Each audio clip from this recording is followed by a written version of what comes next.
Hello അസ്സലാമു അലൈക്കും. എന്തൊക്കെ എല്ലാവരും വിശേഷങ്ങളും സുഖമല്ലേ? നമ്മളിപ്പോൾ ഈ വീഡിയോ എടുക്കുന്നത് മിഹ്റാജിൻ്റെ സ്പെഷ്യൽ ഇതൊക്കെ കാണിക്കാൻ വേണ്ടിയിട്ടാണ്. പക്ഷേ നമ്മൾ അപ്ലോഡ് ചെയ്യണത് 2 ദിവസം കഴിഞ്ഞിട്ടാണ് കേട്ടോ. അപ്പോൾ നമ്മൾ അന്നത്തെ ഫുഡ് എന്ന് പറഞ്ഞാൽ ഇപ്പോൾ മൈദമാവാണ്. മൈദ എടുത്തിട്ട് നമ്മൾ കുഴച്ചെടുക്കുകയാണ്. പൂരി ഉണ്ടാക്കാനാണ് ഇപ്പോൾ. മോള് പറഞ്ഞു പൂരി ഉണ്ടാക്കുകയാണ്. എല്ലാവരും നോമ്പേരാണ്. അപ്പോൾ പൂരി ഉണ്ടാക്കുക പറയുമ്പോൾ പിന്നെ ഒരു നോൻപറക്കുമ്പോൾ അവർക്ക് ഇഷ്ടപ്പെട്ട ഭക്ഷണം തന്നെ ആയിക്കോട്ടെ.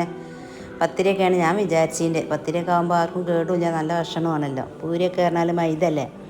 പക്ഷേ അവർക്ക് ഇഷ്ടമുള്ള കഴിച്ചോട്ടെ വിചാരിച്ച് കാണുമ്പോൾ ഞാൻ കുറച്ച് മൈദ എടുത്ത് കാണുമ്പോൾ പൂരി ഉണ്ടാക്കാൻ കേട്ടോ. കുറച്ചേ എടുത്തിട്ടുള്ളൂ. പിന്നെ മൈദ പിന്നെന്താ ഉളപ്പാക്കൊന്നും കഴിക്കാൻ പറ്റൂലല്ലോ. അപ്പോൾ അവർക്ക് ദോശയും ചൂടാ ഒക്കെ വിചാരിച്ച് കാണിട്ടാ കുറച്ചെടുത്ത് കാണും കുഴച്ചെടുക്കുകയാണ്. അതിക്ക് പട്ടാണി കറി കേട്ടോ, ഉരുളക്കിഴങ്ങും ക്യാരറ്റൊക്കെ ഇട്ട് കാണാൻ നല്ലൊരു പട്ടാണി കുറുമ ഉണ്ടാക്കണത്. പിന്നെ ചിക്കൻ കൊടുത്തേക്കണം. ചിക്കനായിട്ട് കറി വെക്കണേക്കാളും ഇഷ്ടം പട്ടാണിയാണ് കേട്ടോ. കൈക്കൊക്കെ ഇഷ്ടം, എല്ലാവർക്കും ഇഷ്ടം പട്ടാണി കറിയാണ്. ചിക്കൻ പൊരിച്ചാന്ന് പറഞ്ഞ് അങ്ങനെ ചിക്കൻ പൊരിച്ചതും പട്ടാണി കറിയും. പിന്നെ ക്യാരറ്റ് കൊടുന്നീനോ അത് പുഴുങ്ങിക്കാണ്ട് ജ്യൂസ് അടിച്ച്. നമ്മളെന്താ വെച്ചാൽ നമുക്ക് സുന്നത്ത് നോമ്പും ഫർദ് നോമ്പൊക്കെ ഒരുപോലെ തന്നെയാണ് കേട്ടോ. റമദാനായാലൊക്കെ എന്താ വെച്ചാൽ നോമ്പ് വീട്ടിലെല്ലാവരും നോമ്പ് നോൽക്കുമ്പോൾ അപ്പോൾ എല്ലാവർക്കും പിന്നെ ചായയും കടിയൊക്കെ ആവശ്യമില്ലല്ലോ. ഇനിയിപ്പോൾ കടി ഉണ്ടെങ്കിലും പിറ്റേ ദിവസം നമുക്ക് നോമ്പുണ്ടെങ്കിൽ ആ കടി ബാക്കിയുള്ളതാണ് കേട്ടോ പെലച്ചക്ക് കഴിക്കലൊക്കെ. ചോറുണ്ടാക്കണ ആവശ്യമൊന്നുമില്ല. റമദാനിന് പറഞ്ഞാൽ ചോറ് അരി നല്ല ലാഭമാണ് നമുക്കല്ലേ. അരി വല്ലാതെ ചിലവാകില്ല. എപ്പോഴും ചായയും കടി തന്നെയല്ലേ. പിന്നെ ചെറിയ മക്കളൊക്കെ ഉള്ളിടത്ത് ഇവിടെയൊക്കെ എന്ന് പറഞ്ഞാൽ രസം കുറേരി ഒക്കെ കഞ്ഞിയാണ് വെച്ചേക്കും റമദാനിൽ. അത് വൈകുന്നേരം വരെ അത് തന്നെ കൊരി കൊടുക്കും. പഴം എന്തെങ്കിലും അതും കൊടുക്കും. അങ്ങനെ കേട്ടല്ല ചോറും കൂട്ടാനുണ്ടാക്കുന്ന പരിപാടിയൊന്നും ഇല്ല, ആളും ഇല്ലല്ലോ. അതൊന്നും ഉണ്ടാക്കാനില്ല എന്ന് പറയാം. അപ്പോൾ മോളും ഹെൽപ്പ് ചെയ്ത് ഞാൻ പറഞ്ഞു ഹെൽപ്പ് ചെയ്യുമെങ്കിൽ മാത്രമേ 2 കടി ഇതൊക്കെ ഉണ്ടാക്കാൻ എനിക്ക് സമയം ഉണ്ടാവുള്ളൂ, ഞാൻ ചെയ്തു തരാറുണ്ട്. കണ്ടപ്പോൾ മോളും നല്ലോണം ചെയ്തു തരുന്നുണ്ട് കേട്ടോ, പരത്തി തരുന്നുണ്ട്. വല്ലാതെ വരുത്താതെയാണ് ഞാൻ ചെറുതാക്കിയാണ് ഞാൻ ഉണ്ടാക്കുന്നത് പൂരി. എന്താ വെച്ചാൽ കണ്ടില്ല, ചെറിയ ചട്ടിയിൽ കുറച്ച് എണ്ണ വെച്ച് കണ്ടാണ്. അല്ലെങ്കിൽ വലിയ വിസ്താരത്തിൽ പരത്തിയാൽ വലിയ തോന എണ്ണയും വേണ്ട. ഞാൻ പഴംപൊരി ആണെങ്കിലൊക്കെ അങ്ങനെ തന്നെ ചെയ്യലിട്ടോ, ഒക്കെ ചെറുതാക്കി എടുക്കും. അപ്പോൾ കുറച്ച് എണ്ണ മതിയല്ലോ. നമ്മൾ വീട്ടുകാർക്കുള്ളല്ലേ, ആരെയും വരുമ്പോഴൊക്കെ മട്ടൻ പോലെ അതിനനുസരിച്ച് വലുതാക്കിയൊക്കെ ഉണ്ടാക്കും.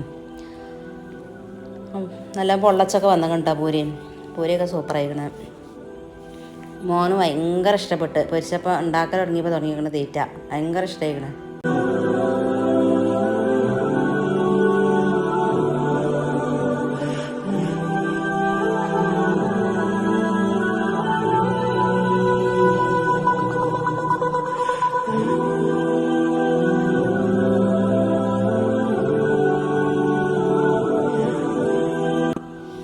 പിന്നെ ഉപ്പ് എല്ലാ കാര്യങ്ങളും ചെയ്താലും ഉപ്പിൻ്റെ അളവ് എത്രയാണെന്നുള്ള ഓക്ക് കറക്റ്റ് അറിയില്ല. അപ്പോൾ ഉപ്പ് ഞാൻ എന്ത് ഫുഡ് ഉണ്ടാക്കുകയാണെങ്കിലും ഉപ്പ് ഞാൻ ഇട്ട് കൊടുക്കണം. എത്ര ഇടേണ്ടതെന്ന് വെച്ചാൽ ഉപ്പിൻ്റെ പാത്രമായിട്ട് എൻ്റെ അടുത്തേക്ക് വരും. അപ്പോൾ ഞാൻ ഇട്ട് കൊടുക്കുകയാണ്. അവൾ മയോണൈസ് ഉണ്ടാക്കണം. അപ്പോൾ ചിക്കൻ വറുത്തതുണ്ടല്ലോ, അതിക്ക് മയോണൈസ്. പിന്നെ അതേമാതിരി അവൾ എന്തോ സാൻഡ്വിച്ച് ഉണ്ടാക്കുന്നുണ്ട്. ബ്രെഡ് ഇവിടെ ഉണ്ട്, ചിക്കനും ഉണ്ട്. അപ്പോൾ ഈ ഉള്ളി തക്കാളി ഇതൊക്കെ ഉണ്ടാക്കിക്കാണ്ട് അവളൊന്നും ഇല്ലെങ്കിലും ഒക്കെ എന്തെങ്കിലുമൊക്കെ ആയിട്ട് ഇങ്ങനെ വെറുതെ ഇരിക്കുമ്പോൾ എന്തെങ്കിലും ഉണ്ടോ വെച്ച് കണ്ട് പിടിച്ചൊക്കെ പോയി തുറക്കുക, തപ്പ്, അതൊക്കെ തന്നെയാണ് പണിയിട്ടാ. അപ്പം എന്നിട്ടിങ്ങനെ ബ്രെഡ് എന്തെങ്കിലുമൊക്കെ ഉണ്ടെങ്കിൽ സാൻഡ്വിച്ചൊക്കെ ഉണ്ടാക്കിയാണ് കഴിക്കലാണ്. അപ്പോൾ അതും ഇഷ്ടമാണ് ഇറങ്ങാണ്ട് ഉണ്ടാക്കാൻ വലിയ ഉത്സാഹമാണ്. തിന്നണ നേരത്തെ ഉണ്ടല്ലോ ഒരു ഗ്ലാസ് ജ്യൂസോ ഒരു സാൻഡ്വിച്ചോ കഴിച്ചാൽ ആ വയറ് നിറഞ്ഞു, ഇനി ഒന്നും വേണ്ട പിന്നെ കഴിക്കാറാണ്. പോയി കുഴങ്ങി കിടന്നിട്ടാ വലിയ ഉഷാറിലാണ് പറയും. അപ്പോൾ ഞാൻ ഉപ്പൊക്കെ ഇട്ട് കൊടുക്കണം. എങ്ങനെ മയോണൈസ് ഉണ്ടാക്കേണ്ടതെന്ന് വെച്ചാൽ പിന്നെ മുട്ട പുഴുങ്ങിയിട്ടാട്ടോ. മുട്ട പുഴുങ്ങിക്കാണ്ടാകുമ്പോൾ നമുക്ക് മയോണൈസിന് വലിയൊരു കേട് ഇല്ല. മയോണൈസ് കഴിക്കാൻ പാടില്ല എന്ന് എല്ലാവർക്കും അറിയാമല്ലോ അല്ലേ. നമ്മുടെ വീട്ടിലുണ്ടാക്കുന്ന മയോണൈസ് ആകുമ്പോൾ വലിയൊരു കുഴപ്പമുണ്ടാവില്ല. മുട്ട പുഴുങ്ങും ചെയ്യും. പിന്നെ അതിക്ക് പിന്നെന്താ കുറച്ച് ഉപ്പ്, സുർക്ക, പിന്നെന്താ 2 വെളുത്തുള്ളിപ്പൊണ ചതച്ചത് അതും കൂടി ഇട്ടുകൊണ്ട് നല്ലോണം മിക്സിയിൽ അടിച്ചെടുക്കലാട്ടോ. അപ്പോൾ കൂടുതൽ എണ്ണ വേണ്ട, 2 സ്പൂൺ എണ്ണ മതി. പിന്നെ കൂടുതൽ എണ്ണ വേണ്ട. മറ്റേ മയോണൈസൊക്കെ പച്ച മുട്ടയൊക്കെ ആയിട്ടല്ലേ നമ്മൾ അടിച്ചെടുക്കുക. നല്ലോണം സൺഫ്ലവറിൻ്റെ ഓയിലും വേണം. എത്രത്തോളം സൺഫ്ലവർ നമ്മൾ പിന്നെ അതിലേക്ക് ഒഴിക്കണം വെച്ചാൽ അത്രത്തോളം തിക്കാവും കേട്ടോ. അതിനാണ് കൂടുതൽ എണ്ണ. ഇതിലേക്ക് കൂടുതൽ എണ്ണയാവണില്ല, പച്ച മുട്ടയല്ല. അപ്പം വലിയ കുഴപ്പമില്ലാത്തൊരു മയോണൈസ് തന്നെയാണ്. പക്ഷേ നല്ല പാകത്തിന് കട്ടിയൊക്കെ നല്ല പാകത്തിന് കഴിക്കാനൊക്കെ അതേ രുചിയൊക്കെ ഉണ്ട് കേട്ടോ. അപ്പോൾ അതൊക്കെ റെഡിയാക്കി. അപ്പം ഇനി ഇത് അരിഞ്ഞെടുക്കണത് എന്തിനാ വെച്ചാൽ ഉപ്പ് ഇതിക്കുള്ളതാണ്, എന്താണ് സാൻഡ്വിച്ചിക്കുള്ളതാണ്. ഇത്രയും ക്യാരറ്റ് എടുത്ത വെച്ചാൽ പിന്നെ എന്താ സാൻഡ്വിച്ചിക്ക് മാത്രമല്ല കേട്ടോ, പട്ടാണി കറിക്കും കൂടി കുറച്ച് ആവശ്യമാണ്. പട്ടാണി കറിക്ക് ക്യാരറ്റും ഉരുളക്കിഴങ്ങും കൂടി ഇട്ടാൽ നല്ല രസമാണ് പട്ടാണി കറി. എന്നെങ്കിൽ നല്ലൊരു തിക്കായി നല്ല കുറുമായി വരുള്ളൂ. അതിക്ക് വേണ്ടി അരിയാണ്. പിന്നെ മയോണൈസ് നല്ല തിക്കായി കൊണ്ട് നമ്മൾ അതിൽ കാണുമ്പോൾ വലിയ തിക്കൊക്കെ തോന്നുന്നില്ലെങ്കിലും പിന്നെ നമ്മൾ കുറച്ച് നേരം ഫ്രിഡ്ജിലൊക്കെ വെച്ചപ്പോൾ നല്ല നല്ല തിക്കായി നല്ലൊരു ടേസ്റ്റുള്ള മയോണൈസ് ഇട്ടാൽ കാണാനും കഴിക്കാനൊക്കെ നല്ല രസമുണ്ടായിരുന്നു. ഇത് സാൻഡ്വിച്ച് എന്ന് പറയാൻ പറ്റില്ല, എന്നാലും നമ്മളെ വീട്ടുകാർ ഉണ്ടാക്കുന്ന ഒരു സാൻഡ്വിച്ച് എന്ന് പറയട്ടോ, ഒരു തട്ടിക്കൂട്ട് നമ്മളെ വീട്ടിലുള്ളത് ഒപ്പിച്ചുകൊണ്ടുള്ള ഒരു സാൻഡ്വിച്ച് ഇട്ടോ, അതൊക്കെ മതിയല്ലോ അല്ലേ. അതന്നെ നല്ല രീതിയിൽ ഉണ്ടാക്കിക്കണം കേട്ടോ. പിന്നെ നോക്കെന്ന് പറഞ്ഞാൽ ഫുഡ് കഴിക്കുന്ന സമയത്ത് ടേബിളിൽ ടേബിൾ നിറച്ചിങ്ങനെ കാണണം, അത് ഭയങ്കര ഇഷ്ടമാണ്. കുറച്ച് കഴിക്കുള്ളൂ, കുറച്ച് എന്നല്ല, അല്ലാത്തപ്പോൾ നല്ലോണം കഴിക്കട്ടെ. ആൾ വലിയ തടിയില്ലെങ്കിലും നല്ലോണം കഴിക്കണ ആളൊക്കെ തന്നെയാണ്. പിന്നെ കഴിക്കും. നോമ്പ് പറഞ്ഞപ്പോൾ നമുക്ക് എല്ലാവർക്കും അറിയില്ല, കുറച്ച് പൊരിയോ വെള്ളം എന്തെങ്കിലും കഴിച്ചാൽ പിന്നെ നമുക്ക് കൂടുതൽ ഭക്ഷണമൊന്നും ആവശ്യമില്ലല്ലോ. പിന്നെ സംസ്കാരം കഴിഞ്ഞിട്ടൊക്കെ നമ്മൾ കഴിക്കുള്ളൂ. അപ്പോൾ അങ്ങനെ കാണണം, വെള്ളമായിട്ടും ജ്യൂസായിട്ടും പാത്രങ്ങളൊക്കെ അങ്ങനെ ഫുള്ളായിട്ട് ഇങ്ങനെ കാണണം. ആദ്യം അങ്ങനെ തന്നെ കേട്ടോ. പിന്നെ ഓളെ ഇഷ്ടത്തിന് ഇതുവരെ ഇതിൽ നിന്നിട്ടില്ല. ഓള് പറയുമ്പോൾ എന്താ വെച്ചാൽ അതുപോലെ ചെയ്യും കേട്ടോ. കുറച്ച് മതിയല്ലോ, കുറച്ച് ആളല്ലേ ഉള്ളൂ, അപ്പോൾ ആ രീതിക്ക് അങ്ങനെ ചെയ്ത് കൊടുക്കും കേട്ടോ.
പപ്പടല്ല കേട്ടോ മക്കളെ, ഇത് പൂരിയാണ്.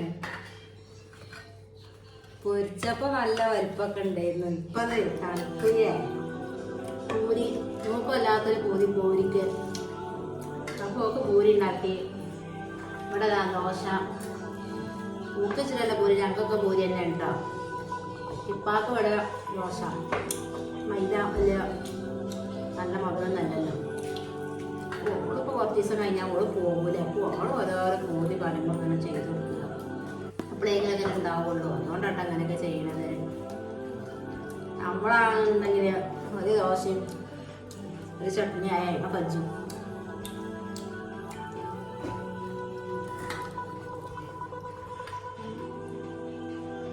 കറി ഇതാ പട്ടാണി കറിയാണ്.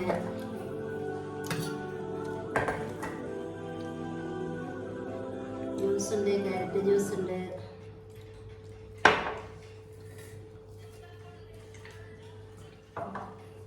കറി എടുക്കാൻ കിട്ടിയിട്ടാ.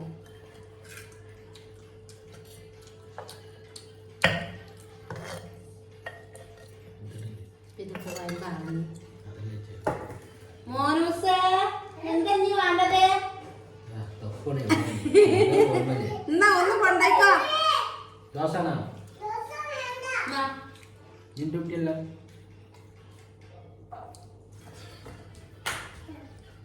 നമ്മള് സുന്നത്ത് നോമ്പായാലും ഫർദ് നോമ്പായാലും നമ്മളെ പെരയിൽ എല്ലാവരും നോക്കണോണ്ടേ നമുക്ക് ഫർദ് നോമ്പിന്റെ മരുന്ന് കേട്ടോ.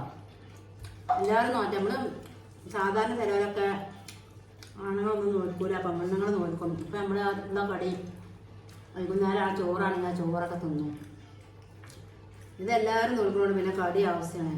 പിന്നെ മകളായാലും ഓക്ക് ചോറിനേക്കാളും ഇഷ്ടം കടി തന്നെ. ഇനി പെരച്ചക്കാണെങ്കിലും ഓക്ക് കടി തന്നെ. റമദാനിൻ്റെ ഒക്കെ ചോറ് കഴിക്കൂല എന്നല്ല, കടി ഉണ്ടെങ്കിൽ കടി കഴിക്കും. ഇതേമാതിരി അടുത്ത വർഷം വരാലേ നല്ല വർഷം കേട്ടാ. ഈ മിറാജ് പോലെ അടുത്ത വർഷം നമുക്കെല്ലാവർക്കും ഇതുപോലെ നല്ല സന്തോഷത്തോടു കൂടി ആഫിയത്തുള്ള ദീർഘായുസ്സും ഉള്ള തരട്ടെ. ആമീൻ. മയോണൈസ് ഇതാ അടക്കെ ഒക്കെ മോളെ സ്പെഷ്യലായിട്ടാ മയോണൈസ്. മുട്ട പുഴുങ്ങിക്കാണ്ടുള്ള മയോണൈസാണ്. 2 മുട്ട പുഴുങ്ങി, പിന്നെ അതിക്ക് കുറച്ച് സോപ്പ് ഒഴിച്ചു അല്ലേ, പിന്നെ കുറച്ച് ഉപ്പും 2 പോണ വെളുത്തുള്ളിയും. അപ്പം എന്താ പറയുക, ഈ മയോണൈസ് നല്ലതാണ്. നല്ലതെന്ന് പറയാൻ കാരണം മയോണൈസ് എല്ലാവരും കൂടുതൽ കഴിക്കാൻ പാടില്ല എന്നൊക്കെ പറയലുണ്ടല്ലോ. കേടന്നെയാണ്. 2 സ്പൂണ് എണ്ണ ഒഴിച്ചിട്ടുള്ളൂ, വെളിച്ചെണ്ണ അല്ലാത്ത ഓയില്. മറ്റേ ഇത് ഇങ്ങനെ മുട്ട പുഴുങ്ങിയത് കൊണ്ട് മുട്ടക്ക് കുഴപ്പമില്ല. മറ്റേ പച്ച മുട്ടല്ല നമ്മൾ ഇതാക്കുക. പിന്നെ എണ്ണ സൺഫ്ലവർ കൂടുതലല്ല, നമ്മൾ എത്രത്തോളം തിക്കാവണം അത്രത്തോളം എണ്ണ ഒഴിക്കലാണല്ലോ. ശരിക്ക് 2 സ്പൂൺ എണ്ണ മതി. ഇങ്ങനെ മുട്ട പുഴുങ്ങി മുട്ട നല്ല ടേസ്റ്റും ഉണ്ട്. ഇത് സാൻഡ്വിച്ചാണ്. അപ്പം ഇതാ ചിക്കനൊക്കെ വറുത്തത് ഉണ്ടായപ്പോഴേ ഓള് ബ്രെഡും ഉണ്ടായിരുന്നു ഇവിടെ. അപ്പം ആദ്യമായിട്ടൊരു സാൻഡ്വിച്ചും ഉണ്ടാക്കി. അങ്ങനെയൊക്കെ ഓരോരോ പൂതി ഉണ്ടാക്കണം കഴിക്കണം എന്നൊക്കെ ഇവിടെ ഉണ്ടാവുമ്പോൾ. അപ്പം നമ്മളെ വീഡിയോ ഇതൊക്കെ തന്നെ ഉള്ളൂ. പിന്നെ ഇഷ്ടപ്പെട്ട എല്ലാവരും സബ്സ്ക്രൈബ് ചെയ്യുക, ലൈക്ക് ചെയ്യുക, ഷെയർ ചെയ്യുക, കമൻറ്റ് ചെയ്യുക. എല്ലാവർക്കും അസ്സലാമു അലൈക്കും.